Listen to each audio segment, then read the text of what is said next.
E depois de despencarem em fevereiro, os investimentos estrangeiros aqui no Brasil passaram de 7 bilhões de dólares em março. O número foi divulgado agora pelo Banco Central e quem traz os detalhes é o André Coelho. Muito bom dia, bem-vindo, André.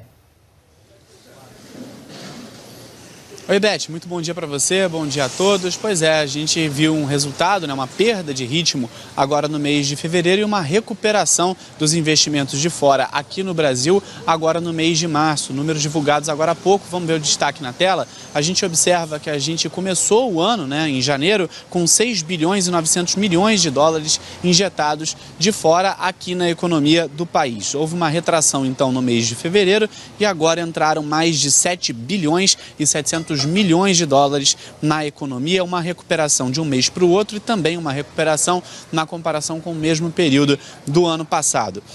Em 12 meses entraram quase 90 bilhões de dólares aqui no país em investimentos diretos do exterior, o que também é um número bem interessante. Em mais uma tela, a gente observa a despesa do brasileiro, então, no exterior. 2023 começou com os turistas gastando mais de 1 bilhão e 200 milhões de dólares lá fora. Esse valor perdeu força em fevereiro, ficou em cerca de 800 milhões. E agora, em março, 1 bilhão e 100 milhões de dólares desembolsados em viagens internacionais, uma recuperação nesses gastos, o brasileiro então conseguindo desembolsar mais lá fora. Além disso, um outro número positivo, as reservas internacionais aqui do país tiveram uma leve alta, ficaram em 341 bilhões de dólares depositados no exterior. A gente conversou sobre esses números com um economista. O que ele explicou para a gente? Disse que nesse momento o país ainda enfrenta uma série de incertezas, uma série de problemas na economia interna,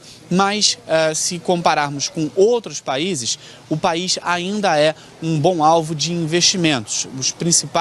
As principais comparações vêm da Rússia, país que continua em guerra com a Ucrânia, e a China, que nesse momento enfrenta um cenário que esse economista classificou até como uma pequena Segunda Guerra Fria em relação aos Estados Unidos. Já não é de hoje, desde o governo Donald Trump, que a China e os Estados Unidos enfrentam uma disputa comercial bastante acirrada. E esse cenário torna então o Brasil ainda um país bem atrativo para os investimentos internacionais. E isso, se vai se manter ou se vai crescer no longo prazo, ainda é uma incógnita, ainda é uma dúvida, mas se deve, pelo menos no curto prazo, se manter num patamar mais elevado, como a gente tem observado agora, na casa de 7 bilhões de dólares por mês. Vamos ver um pouco do que ele falou.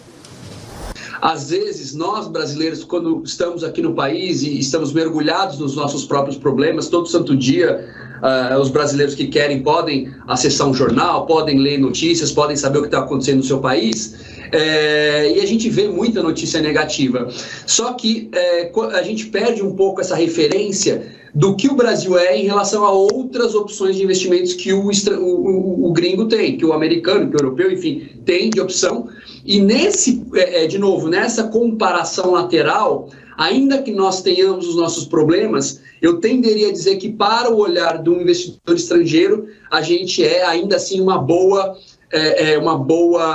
bom destino de investimentos. É ruim falar isso, mas meio que a gente está ganhando por WO das outras nações, no sentido de que, poxa, um é um par internacional que invade um outro país, o outro tem toda aquela questão do pensamento que vai contra a democracia, do autoritarismo lá do Partido Comunista Chinês. E aí, quando você começa a colocar isso tudo em perspectiva, o Brasil nem é tão feio assim. Mas, de novo, não é porque a gente está ganhando pelos nossos méritos, é que a gente está ganhando pelos deméritos dos outros países.